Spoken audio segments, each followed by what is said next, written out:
नमस्कार. 1935 मध्ये अरविंद नावाच्या एका शास्त्रज्ञाने एक विचित्र वैचारिक प्रयोग करण्याचा निर्णय घेतला. ह्या प्रयोगाची मांडणी करत असताना त्याने एका पेटीमध्ये एक विषाची बॉटल, एक किरणोत्सर्गी पदार्थ आणि मांजर ठेवली.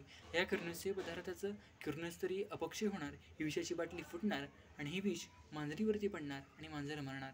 मग हे सगळं घडत असताना त्याच्या निदर्शनास आले की पक्षी होण्याचं प्रमाण हे 1 तासामध्ये केवळ 50% आहे. मग सरते शेवटी त्याने ही पेटी उघडली तेव्हा त्याला भलतंच काहीतरी दिसलं. ही मांजर अर्ध्या अवस्थेत मेलेली तर अर्ध्या अवस्थेत जिवंत आढळली. मग ह्या प्रयोगावरून नक्कीच मला ही मांजर अर्थातच आजचे विद्यार्थी असतील किंवा ही विषाची बॉटल अर्थातच आजचे शिष्यवृत्ती योजना असेल असं वाटायला लागतं. म्हणून नमस्कार, मी गणेश विरासे, पुण्यश्लोक अहिल्यादेवी होळकर विद्यापीठाचा विद्यार्थी आपल्यासमोर विषय सादर करतोय, शासनाची शिष्यवृत्ती योजना व अंमलबजावणी. मध्यंतरीलाच अशा काही घटना घडल्या गेल्या की त्या घटना या प्रयोगाची नक्कीच तुम्हाला आठवण करून देतील. घटना क्रमांक 1, छत्रपती संभाजीनगरमध्ये जवळपास 1.5 लाख रुपये प्रत्येक धनगरी विद्यार्थ्यांकडून मागण्यात आले, जे काही त्यांची शिष्यवृत्ती योजनेच्या नावाखाली मागण्यात आले.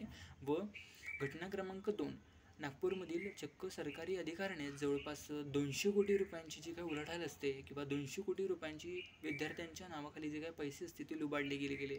व घटना क्रमांक 3, 2009 ते 2010 साली झालेल्या जो काही ST आणि ST जे विद्यार्थ्यांच्या नावाखाली खोट्या रकमा दाखवून किंवा खोट्या संख्या दाखवून रकमा ज्या काही गोळा केल्या गेल्या शिक्षण संस्थांनी, त्यांच्या विरोधात कायदा झालेला. त्याही घटनांचा खूप दुर्दैवीपणे हा अंत झाला. व घटना क्रमांक 4, जो काही मध्यंतरीलाच डॉक्टर पंजाबराव निर्वाह भत्ता योजना जी आहे, या योजनेअंतर्गत एका विद्यार्थ्याने खोटं प्रमाणपत्र किंवा खोटं निर्वाह भत्ता किंवा वसतिगृहाचं प्रमाणपत्र दाखवून त्याचीही देखील कुठेतरी पैसे लुबाडण्याचं काम केलं गेलं. जेव्हा त्या विद्यार्थ्याला या बाबतीत चर्चा करण्यास बोलवलं गेलं तेव्हा त्याने सांगितलं की या योजनेमध्ये फक्त प्रत्येक जिल्ह्यामधून 500 विद्यार्थ्यांना निवडलं जातं, त्यातील 33% या मुलीच असतात.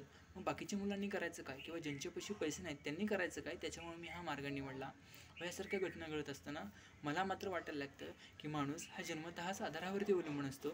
मग हा आधार सामाजिक असेल, कौटुंबिक असेल किंवा नातेवाईकांचा असेल, हा आधार असतोच. मग हाच आधार एका शासनाने एक शस्त्र म्हणून वापरला आणि प्रत्येकात विद्यार्थ्यांच्या आयुष्यामध्ये कुठेतरी प्रकाश आणण्याचं काम केलं व कुठेतरी तोच काळोख आणण्याचं देखील काम केलं. कारण अशा कित्येक तरी योजना आहेत ज्या शासन दरवर्षी आणत असतं, पण त्यातील काही योजना या कागदावरती येतात व त्या कागदावरती हातावर मोजण्या इतक्याच योजना ह्या खरंच सत्यात उतरतात. आणि त्यातही जर भ्रष्टाचार होत असेल तर मला वाटतं की प्रत्येक विद्यार्थ्यांच्या आयुष्यामध्ये नक्कीच चक्रीवादळ येण्याचं परिणाम मात्र कुठेतरी दिसू लागतं. मग या सगळ्या गोष्टी होत असताना, या सगळ्या नकारात्मक गोष्टी होत असताना मला वाटतं की सकारात्मक गोष्टीचा देखील विचार करणं गरजेचं वाटायला लागतं. कारण प्रत्येक गोष्टीमध्ये नकारात्मक गोष्टीसोबत सकारात्मक गोष्ट देखील असतंच. म्हणूनच मध्यंतरीलाच डॉक्टर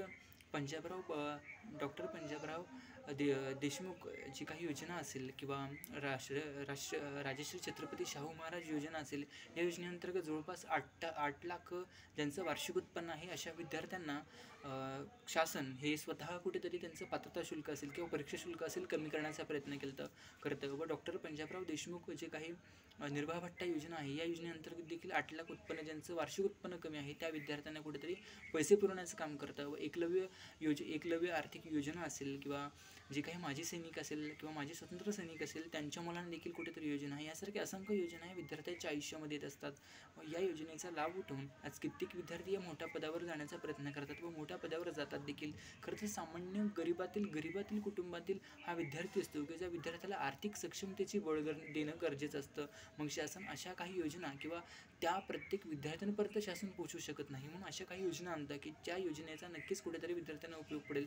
पण मध्यस्तरीला जे काही माणसं असतात ते आर्थिक पैसा लुबाडण्याचं काम करतात. म्हणून मला वाटतं की शासनाने स्वतः जागरूकतेने कुठेतरी याच्यामध्ये उतरावं किंवा एक अशी काहीतरी योजना तरतूद करावी की जेणेकरून अशा विद्यार्थ्यांना कुठेतरी भक्कमपणे साथ देण्याचा प्रयत्न करेल.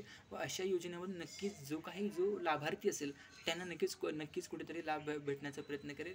आणि सरतेशेवटी मी एवढंच सांगेल की शासन जे आज विद्यार्थ्यांच्यासाठी करते ते नक्कीच खूप मोलाचं आहे, पण त्याच्यामध्ये आपण कुठेतरी स्वतःमध्ये देखील जागरूकता निर्माण विद्यार्थी म्हणून जेव्हा आपण काम करण्याचा प्रयत्न करतो तर नक्कीच मला वाटतं आपण देखील कुठे जागरूकतेने काम करावं. एवढे बोलून मी माझ्या विचारांना पूर्णविराम देतो. धन्यवाद.